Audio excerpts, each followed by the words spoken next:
Hi, I'm Joe Iconis. And I'm Jennifer Ashley Tepper. And on this episode of Album Podcast, we're going to be talking about my song titled The Song. And it's about a writer who is pledging to not write a song about a special someone. It is an early Joe Iconis song that you will be treated to, sung by none other than Joe Iconis himself. It's a little bit mysterious. You might get some clues about who it's about as you listen. You may, but the song is not about me. So don't even think that. Definitely because it's not. She says what you've done to me is wrong. It's been your fault all along. And don't you goddamn write a song about me. And I say The Song is one of the first songs that I ever heard you play at the first concert of yours first Joe Iconis and family concert I ever went to. Really? Yeah. Oh. Well, it was the infamous Mama Cut Me Deeper concert where you called the concert that because you wanted to write the song called that, yes. right? 2008? 2000 and... I think it was 8. I think it was 2008. Yeah, it was February 2008. But in that, unless I'm mixing things up, I feel like you played the song and I was like, oh, wow. Yeah, no, you're right. Yeah. You're 100% right. Yeah. Where did the inspiration for this song come from? The inspiration from this song came... Okay, so I'm going to talk honestly about this song. I kind of, when I do this song in concert, I always kind of lie about it. Like it's like a lie set up. It's a bit. Yeah, it's a bit. That's a crude way. A bit. It's a crude way of saying lie. Bit. I prefer to say lie, but a bit. Okay. But this. So honestly, I have in my life a few times heard from people that they were worried that I was going to write a song about them, and it's not one person, but I had heard it enough that I was like, oh, that's a good idea for a song. someone writing a song about someone who doesn't want a song written about them. And so it's not just one woman. It's something that I had heard and I had heard it, not just from people who I'd been romantically involved with, but people just in, who I had had, either shit with or whatever in my life that, it's a thing that people now will like sort of say to my face. But back then I would be like, like I heard that so-and-so is afraid you're going to write a song about them. Like that was like a thing, And so that's where the idea came from. And the ending of the song it was initially, like it was part of the idea. I was like, I'm going to write this song and then I'm going to end it with saying the person's name. And the name is just a name you chose. Yeah. Emily. But also like, or maybe it's not. Sure, but that's the thing too that I like about this song, where it's like, my hope is that people listening to it, it's, people always laugh at it at the end, and I think it is because it's, it succeeds in both ways. If it is like, I'm not going to write this song about you, Emily.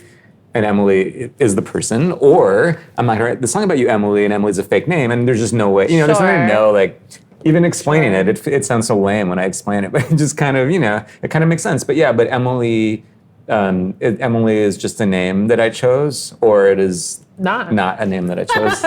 Another musical theater writer once told me that that's one of the best names to use in a song. It's just like a very it lends itself to, so I always thought it was funny that, really? I don't know if you share that opinion. Also, it doesn't rhyme with anything, so I don't know why that would be the case, but. Yeah. Has anyone else performed this song? No. Wow. No one has ever performed the song except me. Someone's going to listen to this right now and take it. Like Will is going to ask you if you can do it in the next show or something from that. It's so funny. It's just so, because it's about a songwriter. It just always, felt like, oh, this is a song I'll sing the piano. And, also I like that, it's called The Song, right? Which is also like sort of it's kind of like a bold title for a song. It's either very bold or very stupid, depending on how you feel about the song and me. But it feels like a cousin to album. It's like the same sort of like calling the album, calling a song the song. It also sort of feels like a cousin of another song on this album, All the Mistakes He Made About the Girl. Yeah. Definitely, related. And in a broader sense, them being about, writers who can write their lives, but not necessarily live their lives. Which also is something that my show Rewrite was like 100% about. Like the that musical is about, it pretends to be 3 separate musicals, 3 mini musicals about disconnected characters, but then as the show goes on, it becomes clear that all these characters are connected, and it's all actually about the musical theater writer who the third piece is about, who was writing these earlier 2, and then has to confront the real life versions of these characters who he was writing about in the earlier 2. And there's actually a moment in Rewrite towards the end where the main character, whose name was Joe, who was played by Jason Sweet Williams, sings this song, this little bit of a song, and he sings, "I wish that I was the type of guy, the type who could say whatever he felt." And musically, it sounds very similar to the song. And I think that I wrote the song at the same time I was writing Rewrite, and it really felt like sort of a natural progression of this idea of a writer who was good like this, I was good writing things down on paper, but not so good actually communicating with other human beings. And a writer who is sort of using his writing as both a wall and an excuse to not participate in his own life. Yeah.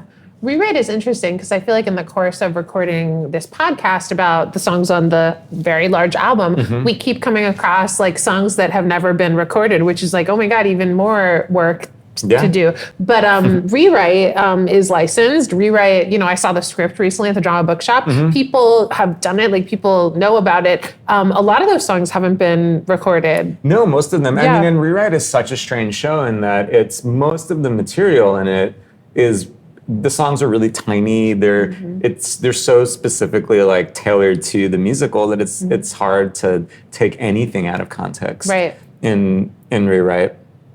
But yeah, it's such a weird kind of like lost musical that I would love to both do it again and or at least get a recording of it.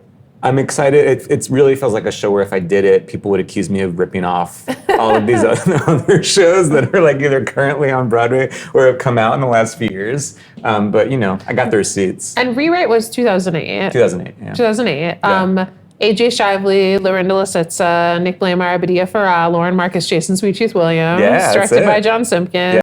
It's crazy that there's so much. There is a sequence from Rewrite on YouTube that I feel like the Be More Chill fans found and like they are obsessed with. So you can watch it on YouTube, kids. You can watch, the Rewrite slime. Yeah. I wish there was a whole Rewrite slime. Is there not? No. Oh, wow. No, it's just those. And the sections of Rewrite that are on YouTube, I might be wrong about this, but I think I'm correct. I believe that Mr. Marcus, Lauren's dad, filmed them. Yeah. He did a great job. It looked good to me. Yeah. Wow. I believe. Okay. Yeah. Rewrite. This is not about Rewrite, though. No, but it's about the song. But the song is, it really is. Like, it feels like it's part of that show without being part of that show. Yeah. That was such a great concert when my first real Joe Iconis family concert, and you did the song, and I believe there was some action in the audience, like there was an acting portion of the concert. There was an acting portion. So the name of the show was Mama Cut Me Deeper, and it was part of a series that Ryan Scott Oliver was doing, and I at the time I was doing so many concerts, so many Iconis and family concerts, I was kind of like, oh, this one, I want to make this one like a little bit different. I want to sort of impose more of a theatrical structure on this, and the kind of conceit of it was like, we would start it as if it's like every other concert, and then have these moments of unexpected theatricality. And really, it's, in a strange way, that concert was like a bit of a prototype for the Christmas show, because the way the Christmas show kind of operates is like we sort of pretend like it's a concert like every other concert, and then it becomes a show. clear that it's a show, that it's like a fully scripted show with moments of very intense theatricality. So Mama Cut Me Deeper was like the first time I kind of like dabbled in that, really. Yeah. But I never thought of that. yeah, but I mean, just, while we're in it. So at the time I was dating Lauren Marcus, but at the time we did Mama Cut Me Deeper. And I thought it would be so funny to have a moment in the show where she was in the audience, and we did like a question and answer thing, so people could write down a question, and then they come up to a microphone and ask me or anyone in the cast a question. And so some of them were real, and then some of them I wrote the things that the person was going to ask. And I remember I had one where someone like accused me of stealing a song, or like it was so, I was really like, it was like a very like Andy Kaufman like performance art thing where it was like they weren't even funny. Like one was like angry at me, and it's like, you're an asshole, Joe Iconis, and like stormed out. But then with the Lauren one, she and I wonder, I don't remember the setup, but it might have been because of the song. It might have been because of the song. I Won't Write About You, Emily. So then Lauren came up to a microphone and picked a fight with me, right? And then it was like who is that song about? I think that's what it was. And we had this fight, and then we broke up at the show. I remember, yeah. Which was like a really great, funny idea until we actually broke up in real life, like 2 months later.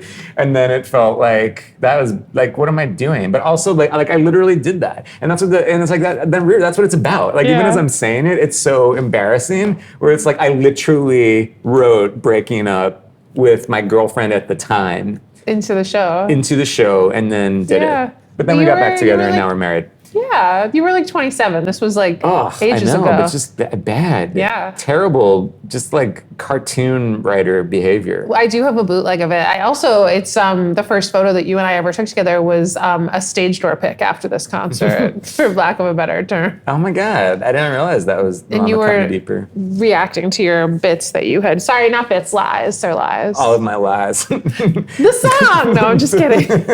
Anything else about the song? I was gonna say it speaks for itself, but obviously it doesn't, because we've been talking just spoken about it for a long time. Yeah. The song. The song.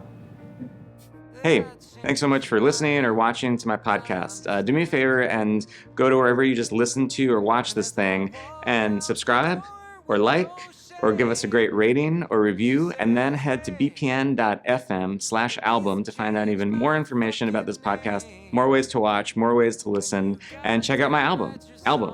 Thanks so much for hanging out.